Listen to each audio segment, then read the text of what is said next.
Sujet 47.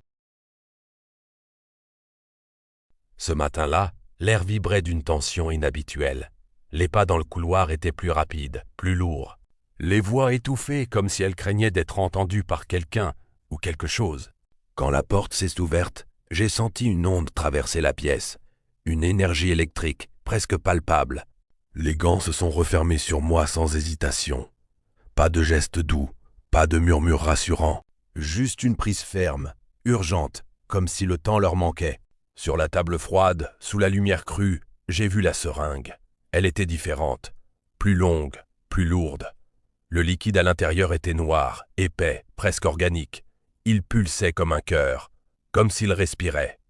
Mon corps a commencé à trembler. Pas de froid, de peur. Une peur primitive, celle qui précède l'inconnu, celle qui annonce la fin. L'aiguille a transpercé mon flanc. Une brûlure immédiate.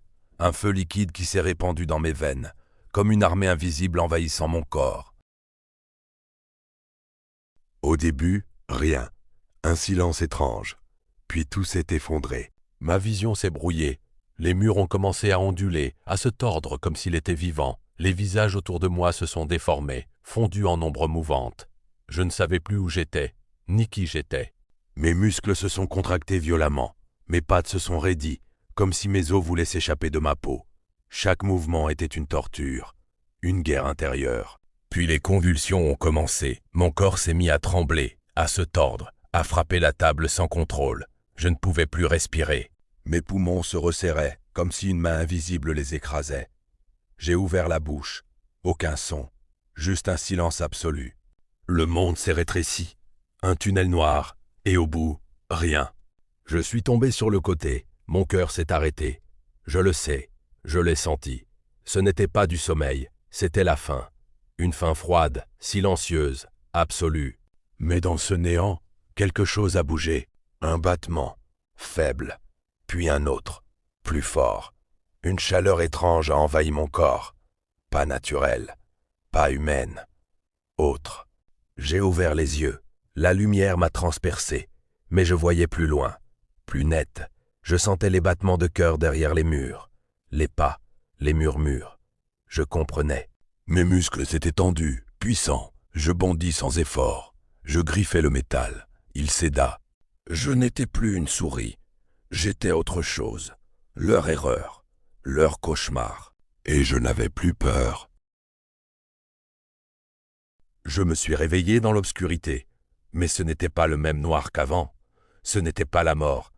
C'était un silence chargé, un vide vibrant. Mon cœur battait, fort, trop fort, comme un tambour dans ma poitrine.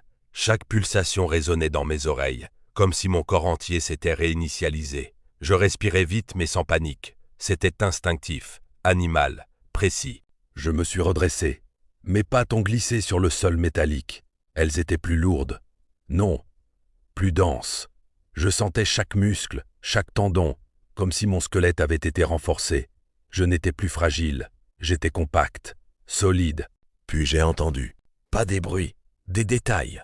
Le frottement d'un stylo sur du papier, à l'autre bout du laboratoire. Le battement irrégulier d'un cœur humain. Une toux étouffée derrière une porte. Je percevais tout, comme si le monde entier s'était rapproché de moi. Et je voyais, pas avec mes yeux, avec autre chose, une forme de perception. Les murs n'étaient plus des obstacles. Je distinguais les silhouettes derrière, leurs gestes, leurs intentions. Je me suis approché des barreaux. Ils semblaient différents, plus fins, plus faibles. Ou était-ce moi qui étais devenue plus forte? J'ai tendu ma patte, lentement. Je voulais comprendre, sentir, tester. Mes griffes se sont enfoncées dans le métal, pas comme une égratignure, comme une morsure. Le fer a gémi. J'ai serré, et j'ai senti les barreaux se tordre sous ma force, comme de la pâte. Un frisson m'a parcouru.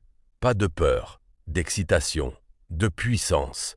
La cage n'était plus une prison, c'était une porte, et j'étais prête à la franchir. Le conduit d'aération était étroit, glacé, tapissé de poussière et de rouille. Chaque centimètre rampé me lacérait le pelage, mais je ne ralentissais pas, je ne pouvais pas. Derrière moi, le laboratoire s'était transformé en champ de guerre.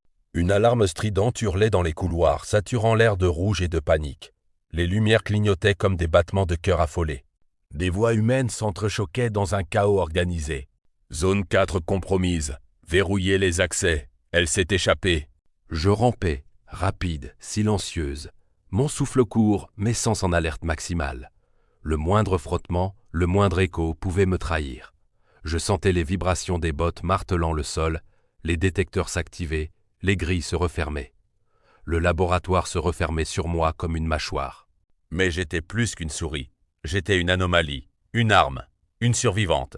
Un virage dans le conduit, une lumière, une odeur, l'air libre. Mon rythme s'accéléra. Je bondis vers la grille rouillée. Elle résistait.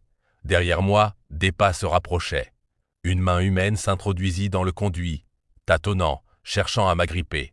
Trop tard. Je plantai mes griffes dans le métal. Je tirais, poussais. Le fer gémit, se tordit, céda. Et je tombais. Le choc fut doux. L'herbe m'enveloppa comme une caresse. Le vent me frappa, mais avec tendresse. Et au-dessus de moi, le ciel. Un ciel immense, infini, constellé d'étoiles que je n'avais jamais vues. Elles scintillaient comme des promesses, des vérités, des réponses. Je restai figé un instant. Le silence, le vrai. Pas celui des laboratoires, saturés de machines. Celui de la nuit, celui du monde. Puis je courus. Mes pattes fendaient l'herbe. Mon corps vibrait d'une énergie nouvelle. Chaque odeur était une révélation. Chaque son, une musique. Le monde n'était plus un piège. C'était un poème. Je courais. Sans cage, sans mur, sans seringue, sans peur. Et pour la première fois, je vivais.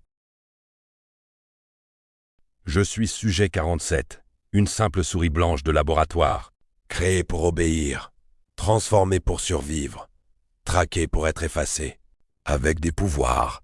Mais désormais, je suis libre. Et je ne reviendrai jamais. Je vais vivre.